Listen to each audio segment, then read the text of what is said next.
Hey guys, welcome back here to Intuitive Angling, and really appreciate you guys swinging by the channel today. And we are going to be having a talk, guys, about screen watchers versus real bass fishermen. And I want to dig into this because a lot of people say, well, Randy, why do you care about it? Just let people fish the way they want to fish. There's more to it. There's a lot more layers to this conversation about this whole forward-facing sonar technology and fishing. And I want to draw the parallels between a screen watching bass fisherman and a real bass fisherman, because a screen watching bass fisherman is not a real bass fisherman. I'll make my point in today's video here. Also, guys, thank you very much, man, for everybody who's taking time to hit that subscribe button here at Intuitive Angling. Man, if you like the channel, want to help it, free and easy to do so, just hit that subscribe button. You can also join as a channel member to support the channel, a Patreon member, liking the videos, all that helps. And also, thank you guys very much for everybody that has helped the channel out by using all the links I put in every video description, man. If you guys are one of those viewers that have been using my tackle warehouse link for your tackle purchases, really helping the channel out. So thank you for me and my family. Really appreciate that. Okay, this is an ongoing conversation we're going to have about this. This isn't a one-off. When we talk about this technological intrusion or invasion in fishing, as I prefer to call it, you can't ever normalize this. Once you normalize this, or once you normalize anything that you're in opposition against, then it basically it validates what you're trying to to stand up against. So this is going to be an ongoing conversation until we get forward-facing sonar. And not just forward-facing sonar, but all the advancing technologies, banned from the sport, and keep it at the baseline of just fishing to find fish, real fishing. Here's the difference now, guys. I can talk about this since I have officially, excuse me, caught my first live scope fish a couple weeks ago with Matt Pangrack on Bass Talk Live. So I can actually, and I knew before because I had used live scope not used, but I've watched live scope in action with my buddy Johnny Schultz. I've studied it. I've talked to live scopers. It's like, there's a difference though. There's a difference between getting on a live scope setup and manipulating the trolling motor, with the transducer direction, and actually catching the fish. Until you've actually done that, you can pretty much, just speculate what it's like. But now that I've done that, I have a lot clearer picture, and it even verifies more my stance is what I'm talking about, is that screen bass fishing, screen anglers versus real anglers, there's no comparison you can even make with it. Okay, here's the difference I want to talk about. I'm trying to clarify all this as much as I can. I'll go back in time a little bit to when I was practicing for a tournament with one of the guys that really taught me how to bass fish, taught me how to win tournaments, taught me everything about pitching and flipping. And that was an angler named Terry Thomas. You guys have heard me talk about him before. He's, in my opinion, Terry Thomas, he won everything in my part of the country back when he was in his prime, back in the 90s and early 2000s. He understood what it took to catch bass and quality bass and to win tournaments better than anyone that I have ever been around. Anybody, bar none, period. I don't care if it's Van Dam or whoever. This Terry Thomas was the best bass fisherman in his prime I have ever been around. And I've been around a lot of good fishermen, guys. So anyway, practicing with Terry, here's the difference between a real fisherman like Terry Thomas versus a screen angler. We would go out and practice, and it's like the entire time we were practicing, Terry, his whole mentality was, what is it going to take to catch these big fish? What do these big fish want? How are these big fish positioning in the cover? Now, you got to remember, this was a long time ago. This was before any advanced technologies. I practiced with Terry in some buddy tournaments in the 80s. So this is way beyond that. So, but that was his foundation. It's like, what do the big fish want? So I remember one tournament, we were practicing at Bull Shoals Lake in Arkansas. And the water was super high. The water was like 20 foot above normal, flooded out everywhere. So right off the bat, and I'm just there to absorb information. I'm in my early 20s, and I want to learn from the master here. So I watch him break down the day. He started out with a variety of different jigs, different trailer setups, 30-pound test, high visibility strand line in that clear water of Bull Shoals, super high flooded out.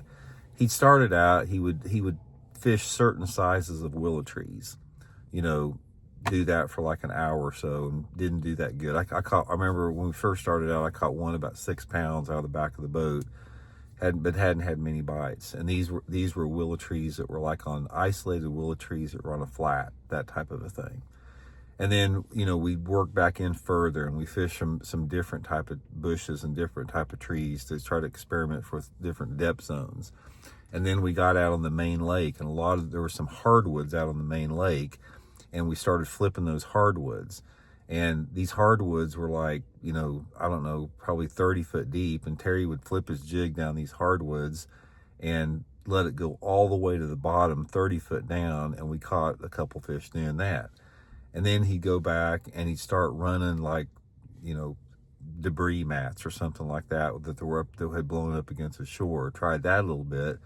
Nothing was really panning out, and he was constantly bouncing back and forth between different depth zones of the flooded cover. Some of the outer perimeter flooded cover was in 25 foot of water.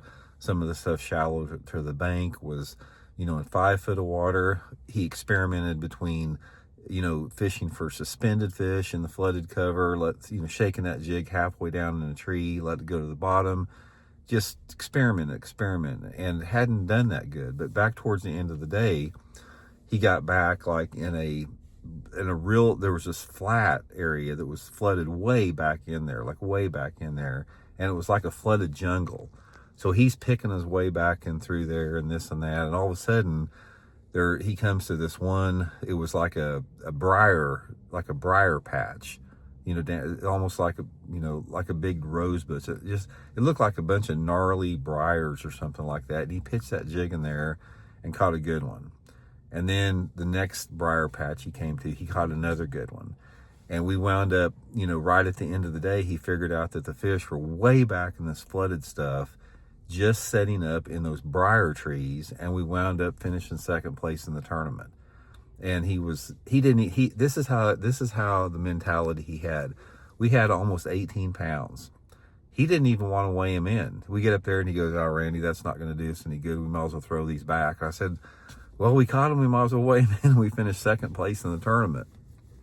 This is what I'm talking about, is how a real fisherman, you know, breaks down and fishes to find the fish through, you know, these instincts and just chipping away at stuff and getting closer and closer in experimentation. That's a real bass fisherman. A screen angler, guys, is not a real bass fisherman. And I'm going to say one thing right off the bat. If you're one of those anglers that have had success with forward-facing sonar, you've won tournaments with forward-facing sonar, you've made checks with forward-facing sonar, don't pat yourself on the back, because it ain't fishing. I can tell you that since I've done it. The difference between a real bass fisherman like Terry Thomas and a screen angler is Terry is relying on all of his intuitions and his instincts and his creativity and his imagination and his determination and his experimentation to locate these fish. And that is an art form within itself. When you go out there and you put down that live scope with that LV34 transducer and you're fixated on that screen, and you're just randomly going through a creek looking at that screen, trolling motors going back and forth, you know, across the screen trying to find a fish until you locate a little wolf pack or one or two fish, and then you cast over there with the jig head minnow and watch your bait go down next to the fish, and you watch the fish come out and eat it. That ain't fishing, guys. I'm sorry to tell you, that's not fishing. That is video gaming. That has nothing to do with creativity and imagination and instincts and primal skills. The only thing that you're doing is you're deciphering blips on a video game screen, which is your umbilical cord to success, and then, you know, catching a fish through those artificial means of bass fishing. It's not fishing. Yeah, I don't even know what to call it. I mean, yeah, there's a fact that you do have to make the cast, and you do have to, you know how to run the trolling motor, and you do have to read it a little bit. But that's nothing. I mean, that's like opening a carton of milk and pouring yourself a bowl of cereal in the morning. It's about as difficult as that. So this is what I'm talking about. is you have to make that determination. Screen fishing is not real bass fishing, and there needs to be an asterisk. I don't care if you win a penny in a bass tournament, there should be an asterisk next to your name saying this check was made or this tournament was made with the use of forward-facing sonar. You need to separate the two, because don't insult the true art form of bass fishing by trying to equate success by artificial means of bass fishing. It's not the same.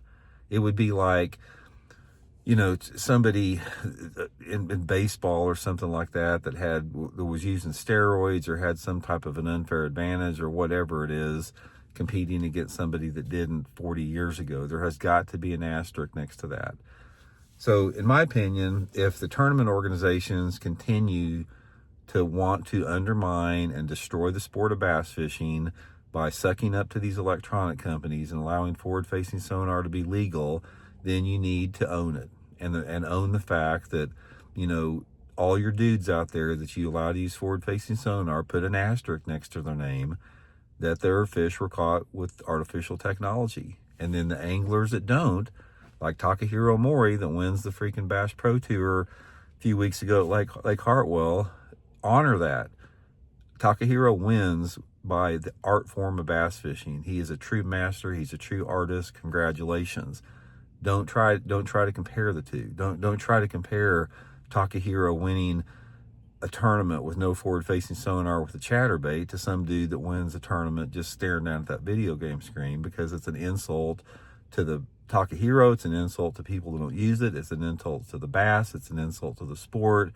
It's just messed up all the way around. So anyway, guys, give me your 2 cents. Let me know what you think about it. We'll talk later.